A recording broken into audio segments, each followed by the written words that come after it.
सुरेशं गुणाब्धिं गुणेशं परब्रह्मरूपं चिदानन्दरूपं परेशं सुरेशं गुणाब्धिं गुणेशं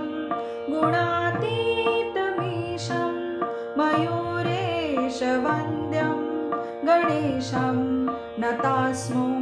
नतास्मो नतास्मः परब्रह्मरूपं चिदानन्दरूपं